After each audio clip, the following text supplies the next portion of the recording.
بسم اللہ الرحمن الرحیم الحمد للہ رب العالمین والصلاة والسلام علی رسولہ الکریم علیہ وعلی آلہ واصحابہ اجمعین اما بعد۔ ایک مسلمان کے لیے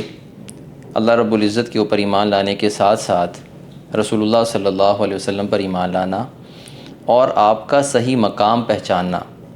یعنی آپ جس مقصد کے لیے اس دنیا میں تشریف لائے اور آپ کی جو حیثیت ہے اس کو درست طریقے سے سمجھنا، this is very important for every Muslim. تو رسول اللہ صلی اللہ علیہ وسلم کا اس دنیا میں آنا وہ صرف اس لیے نہیں ہے کہ وہ اللہ تعالیٰ کا ایک پیغام پہنچائیں گے اور ان کی حیثیت وہ صرف ایک میسنجر کے طور پر ہوگی اور وہ آئیں گے اور ایک کوریئر یا ایک ڈاکیے کی طرح ڈیلیور کر کے چلے جائیں گے، بلکہ اللہ رب العزت نے خود قرآن مجید میں بیان فرمایا کہ رسول اللہ صلی اللہ علیہ وسلم کو اس لیے بھیجا گیا ہے تاکہ آپ کی بھی اطاعت کی جائے، اور آپ کی اطاعت اور آپ کی فرما برداری اور آپ کو فالو کرنا ایسے ہی ہوگا جیسے اللہ رب العزت کو فالو کیا جائے گا، اللہ کی بات مانی جائے گی، اور جیسی اوبیڈینس اللہ کی ضروری ہے اسی طرح اوبیڈینس رسول صلی اللہ علیہ وسلم کی بھی ضروری ہے۔ اسی لیے قرآن مجید میں سورہ نساء میں، سورہ مائدہ میں، سورہ نور میں، سورہ محمد میں، سورہ تغابن میں دیکھیں کتنی ساری جگہوں پر اللہ رب العزت نے اسی طرح فرمایا کہ اطیعوا اللہ و اطیعوا الرسول، کہ اللہ کی بھی اطاعت کرو اور رسول کی بھی اطاعت کرو۔ اگر رسول کی بات وہی تھی جو اللہ کی بات تھی اور الگ سے اس کی کوئی حیثیت نہیں تھی تو اس کو پھر سیپریٹلی شاید کہنا اتنا ضروری نہ ہوتا، لیکن جب الگ سے مستقل جملہ ایک سیپریٹ سینٹنس اور سیپریٹلی جب اس کو اللہ رب العزت نے بیان کیا ہے تو اس کا مطلب یہی ہے کہ یہ اطاعت اور یہ فرما برداری اور یہ obedience and this following also some thing that is mandatory on every Muslim. اسی طرح قرآن مجید نے ان منافقین کی بھی برائی بیان کی، یعنی ان منافقین کو ڈانٹا قرآن مجید نے جن منافقین نے اپنی مرضی چلانے کی خاطر رسول اللہ صلی اللہ علیہ وسلم کی اطاعت اور آپ کی بات ماننے میں کوتاہی کی۔ چنانچہ قرآن مجید میں اللہ رب العزت نے سورہ نساء میں واضح طور پر کہا کہ ان منافقین کو جب کہا جاتا ہے کہ آؤ اللہ رب العزت کی طرف جو اللہ نے نازل کیا اور اس کی طرف آؤ جو رسول بیان کرتے ہیں، تو آپ دیکھیں گے کہ وہ منافق جو ہے نا وہ رسول کی بات ماننے سے تھوڑا سا کتراتے ہیں، یعنی وہ اعراض کرتے ہیں، وہ اوائڈ کرتے ہیں، وہ اگنور کرتے ہیں، وہ رسول کے پاس آنے کو اتنا اچھا نہیں سمجھتے۔ تو یہ ظاہر ہے یہ ایک ڈانٹ پلائی گئی اور ان کی ایک برائی بیان کی گئی۔ تو رسول اللہ صلی اللہ علیہ وسلم کی اطاعت مستقل ایمان والوں کے لیے ضروری ہے۔ دوسری بات یہ ہے کہ اللہ رب العزت نے رسول اللہ صلی اللہ علیہ وسلم کو بھی باقی انبیاء کو بھی امام اور ہادی بنایا ہے، یعنی وہ ایک لیڈر ہیں، لہٰذا جو وہ بتائیں جیسے وہ کہیں ان کی بات ماننا یہ ایمان والوں کے لیے ضروری ہے۔ اسی طرح ان کی ایک حیثیت اور ان کا ایک رول فار دا امہ وہ یہ بھی ہے کہ آپ حاکم ہیں، حکم ہیں، مطلب یہ کہ آپ جج ہیں، آپ فیصلہ کرنے والے ہیں۔ چنانچہ قرآن مجید میں سورہ نساء میں ہی اللہ رب العزت نے یہ ارشاد فرمایا کہ یہ لوگ مومن نہیں ہو سکتے جب تک کہ وہ آپ کو اپنا فیصلہ کرنے والے نہ بنائیں اپنے معاملات میں۔ اور یہ بہت امپورٹنٹ چیز ہے کہ جب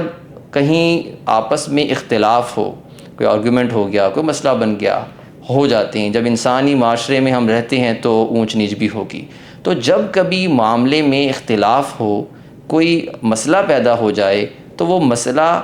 کس کی اطاعت کرتے ہوئے اور کس کی لا بک کے اکارڈنگلی ریزالو ہونا چاہیے۔ تو قرآن نے کہا کہ یہ مومن ہو ہی نہیں سکتے جب تک کہ اپنے اختلافی معاملات میں، اپنے مسائل میں آپ کو حکم نہ بنائیں، یعنی you will be the one who will be deciding کہ کون ٹھیک ہے اور کون غلط ہے، اور پھر جو فیصلہ آپ صادر کر دیں اس فیصلے کے اوپر ان کے دلوں میں کوئی تنگی بھی نہ ہو اور وہ خوشی خوشی اس کو تسلیم بھی کر لیں۔ تو نمبر 1 یہ کہ رسول کے فیصلوں کے ذریعے سے فیصلہ کروانا، نمبر 2 کہ اس فیصلے کے اوپر کوئی دل میں ناگواری اور دل میں کوئی برا خیال پیدا نہ کرنا، اور تیسرا یہ کہ اس کو خوشی خوشی تسلیم بھی کر لینا، یہ بھی ایک ضروری کام ہے جو ایمان والے کو کرنا چاہیے۔ اسی طرح جہاں اطاعت ضروری ہے تو وہاں آپ کی نافرمانی یہ گمراہی ہے، یعنی اگر کوئی خدا نخواستہ رسول اللہ صلی اللہ علیہ وسلم کی بات سننے کے باوجود جان بوجھ کر عمل کرنے کی طاقت ہونے کے باوجود نہ مانے تو یقیناً اس کے لیے ایک ڈانٹ بھی ہے اور اس کے لیے گمراہی میں مبتلا ہونے کا اندیشہ بھی ہے۔ چنانچہ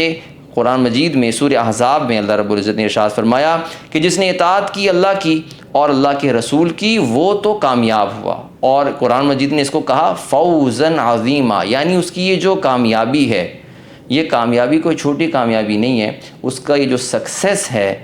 یہ بہت بڑا سکسیس ہے۔ He achieved a great success and a great achievement, اور وہ اچیومنٹ کیا تھی کہ اس نے اللہ کے ساتھ ساتھ رسول کی بھی اطاعت کر لی۔ اور اگر خدا نخواستہ یہ اطاعت کرنے میں فیل ہوا، جس نے نافرمانی کی اللہ اور اس کے رسول کی، سورہ احزاب میں ہے، تو وہ گمراہ ہوا، اور اس کی گمراہی بہت اوپن گمراہی ہے، وہ بہت دور اپنے درست راستے سے ہٹ گیا۔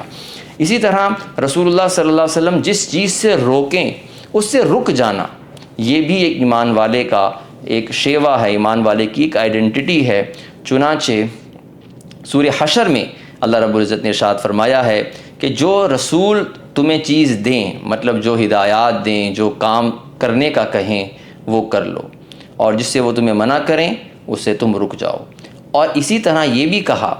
قرآن مجید نے ہی کہ ایک مومن کا اپنی جان پر جتنا حق ہے اس سے زیادہ اس کی جان پر نبی کا حق ہے۔ اور یہ قرآن مجید میں اللہ رب العزت نے کیسے فرمایا کہ النبی اولا بالمؤمنین، کہ نبی جو ہے اس کی جو ذات ہے اس کو زیادہ پریفرنس حاصل ہے اس مومن کی اپنی ذات سے بھی، یعنی میرے اوپر میرا بس اتنا نہیں چلنا چاہیے، میرے اوپر میری مرضی اتنی نہیں چلنی چاہیے جتنی نبی کی مرضی میرے اوپر چلنی چاہیے۔ اسی طرح اللہ رب العزت کے ساتھ ساتھ رسول کو راضی کرنا یہ بھی ایمان والے کے لیے ضروری ہے۔ سورہ توبہ میں اللہ رب العزت نے اس بات کا ذکر فرمایا کہ وہ اللہ اور اس کے رسول کو راضی کرنا ان کے لیے بہت ضروری ہے اگر وہ ایمان رکھتے ہیں۔ اسی طرح ایمان والے کے لیے، اور الحمدللہ بہت سارے ایمان والوں کو یہ درجہ حاصل ہوتا بھی ہے کہ نبی صلی اللہ علیہ وسلم کو ساری کی ساری چیزوں سے زیادہ محبوب رکھنا یہ بھی ضروری ہے۔ سورہ توبہ میں تو یہاں تک کہا کہ اگر تمہیں تمہارے باپ اور تمہارے بیٹے اور تمہارے بھائی اور تمہاری بیویاں اور تمہارے خاندان اور تمہارے وہ مال جو تم نے بڑی محنت سے کمائے ہیں، اور اسی طرح تمہاری وہ تجارت جس میں تمہیں نقصان کا ڈر ہوتا ہے، اور تمہارے وہ مکانات جو تمہیں بہت پسند ہیں، اگر یہ سب چیزیں تمہیں اللہ اور اس کے رسول اور اللہ کے راستے میں جہاد کرنے سے زیادہ محبوب ہیں تو پھر انتظار کرو یہاں تک کہ اللہ تعالیٰ اپنے عذاب کو تمہارے اوپر بھیج دیں، اور اللہ تعالیٰ نافرمان قوم کو ہدایت نہیں دیتے۔ تو معلوم ہوا کہ ان سب چیزوں سے زیادہ اللہ کی اور اس کے رسول کی محبت ہونا، دل میں پیدا ہونا، یہ بہت ضروری ہے۔ ہم سب کو چاہیے کہ حضور صلی اللہ علیہ وسلم پر جب ہم ایمان لائے ہیں اور ہم نے آپ کا کلمہ پڑھا، اب آپ کی ان تمام رولز کو پہچاننا اور اس کے مطابق اپنی زندگی گزارنے کے طریقے کو طے کرنا یہ ہمارے لیے بہت ضروری ہے۔ ہمیں اس پر ضرور غور بھی کرنا چاہیے اور عمل بھی کرنا چاہیے۔ اللہ تعالی ہم سب کو عمل کی توفیق عطا فرمائے۔